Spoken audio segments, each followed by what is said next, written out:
भाषा विवाद, स्थानीय नीति, जमीन अधिग्रहण तथा संवैधानिक अधिकारों को लेकर सभी आदिवासी मूलवासी समाज के द्वारा विचार गोष्ठी तथा आम सभा का आयोजन करमटोली चौक स्थित कार्यालय में किया गया। इस बैठक में उपस्थित शिव नायक टहल ने कहा कि हेमंत सरकार ने पिछले 2 सालों में हमें सिर्फ छलने का काम किया है। वहीं Republican party of India Ambedkar के प्रधान महासचिव ने कहा कि यह हेमंत की सरकार बंटी बबली की सरकार है, उन्हें पता ही नहीं सरकार कैसे चलाना है। सबसे प्रमुख बात यह है कि आदिवासी जन परिषद और झारखंड दलित संघर्ष समिति की कार्यकर्ता संयुक्त रूप से बैठे हैं और जो मुद्दे अभी है स्थानीय नीति, भाषा, संस्कृति और जमीन लूट, विभिन्न जो यहाँ के आदिवासी मूलवासी आवाज को लेकर के आज करती हैं और दोनों भाई मिल करके ये जो भी आंदोलन होगा साथ साथ मिल करके आगे करेंगे।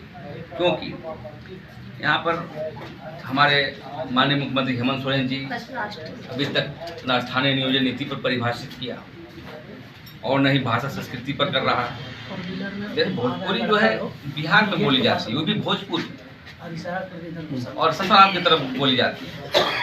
वो बोली है, भाषा नहीं है। भाषा का मान्य तो वहाँ नहीं है। आप यहाँ पर खोटा को देना चाहिए, या मुंडारी को देना चाहिए, संथाली कुरुक को देना चाहिए, पचपरगनिया को देना चाहिए। तो आप बहुत तरीके से एक जन दबाव या तो बाहरी शक्ति के दबाव से आप जो है बाहरी भाषा को यहाँ पर लागू कर रहे हैं, तो ये बर्दाश्त करने लायक नहीं है। और हम लोग इसीलिए स्थानीय नियोजन नीति के साथ साथ यहाँ के कारोबार, यहाँ का ठीका पट्टा और यहाँ के भाषा संस्कृति, खेल, कला संस्कृति, सभी चीज़ों को एक साथ मिल करके स्थानीय नियोजन नीति बनाना होगा। और भाषा यदि आप इस पर अटैक करते हैं तो हम लोग अब देख रहे हैं रणनीति आप तय कर लिए और 31 तारीख को व्यापक बैठक हो रही है बरियातू में, तो पूरे झारखंड के लोग आ रहे हैं। वहीं पर हम लोग निर्णायक निर्णय लेंगे और आने वाला समय में विधानसभा भी घेरने का प्लानिंग हो रहा है आंदोलन के रूप में। इसी को लेकर के आज संयुक्त रूप से हम लोग बैठक कि आज यह बैठक झारखंड प्रदेश दलित संघर्ष समिति और आदिवासी जन परिषद के दोनों हम लोग संयुक्त रूप से बैठक किए हैं।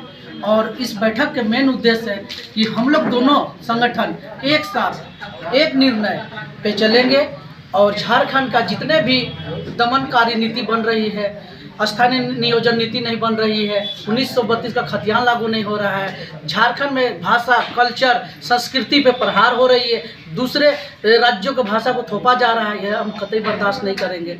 तो मैं इस सरकार से बहुत बड़ा उम्मीद किया था और हम लोग सोचे कि चलो धरती पुत्र का बेटा शिबू सोरेन का बेटा है जो झारखंड लड़ाई करने में, अलग राज्य करने में बहुत बड़ा योगदान हुआ था, तो मुझे लगा था कि शायद उनके ब्लड में जरूर झारखंड के लोगों के प्रति में दर्द जगेगा और ये हमारे लिए जरूर काम करेंगे।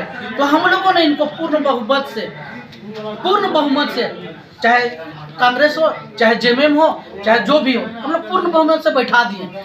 अब उनको तो डिसीजन लेने में क्या दिक्कत हो रही है झारखंड हित में, हमको समझ में नहीं आ रहा है। अगर उनको इतिहास बनाने का मौका मिला है तो मौका ना गंवाए। मैं हेमंत सोरेन जी से कहना चाहता हूँ, हमारे संगठन हो चाहे झारखंड के लोग हो, आप पे बहुत भरोसा और विश्वास करती है। आपसे, आपका जगह जमीन से मेरी लड़ाई नहीं है, विचारधारा की लड़ाई है। यदि आप 1932 का खतियान लागू नहीं करेंगे तो गद्दी छोड़ना पड़ेगा।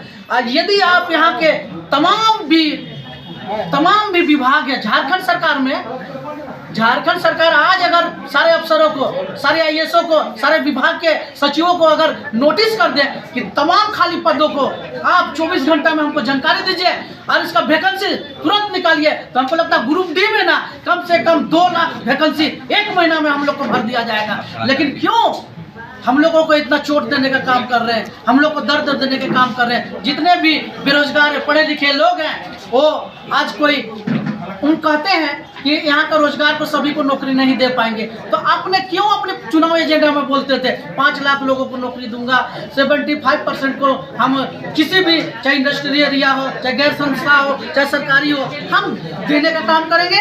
देखिए, अब अबुआ राज नहीं चलेगा, भोजपुरी राज। रिपब्लिकन पार्टी ऑफ इंडिया का प्रधान महासचिव होने के नाते आज आदिवासी जन परिषद और झारखंड दलित संघर्ष समिति की ओर से जो आयोजित बैठक है, हम लोग इनका आंदोलन का समर्थन करते हैं। ये हेमंत की सरकार बंटी बबली की सरकार है। हेमंत जी को पता ही नहीं चल रहा कि सरकार कैसे चलाना चाहिए। ये हमारी मत का, जनता का मत का दुरुपयोग कर रहे हैं। और एक हम लोग नागपुरी में गाना सुनते हैं, करिया चश्मा गोया रे धाकड़ लागेला। वो सरकार में चले गए, हमको पता नहीं चल रहा है, क्योंकि उनके ऊपर एक चश्मा आ गया है। चश्मा क्या? ठेकेदारी का चश्मा, ठेकेदारों का चश्मा, जमीन दलालों का चश्मा, सर्विस का जो लाइजरन है उनका चश्मा आ गया है। इसलिए इनके ऊपर एक अलग से करिया चश्मा लग गया है। रिपब्लिकन पार्टी ऑफ इंडिया चेतावनी देती है कि आप अगर हमारी भाषा संस्कृति का छेड़छाड़ करते हैं तो हम लोग इसी तरह छोटे छोटे जन संगठनों से मिलकर हम लोग बृहद पैमाने पे आंदोलन करेंगे और 2024 में फिर इनको नेमरा भेजेंगे। नेमरा में उनके पिताजी का आवास है, वही नेमरा हमारी झारखंड की जनता भेजेगी। यही मैं कहना चाहता हूँ।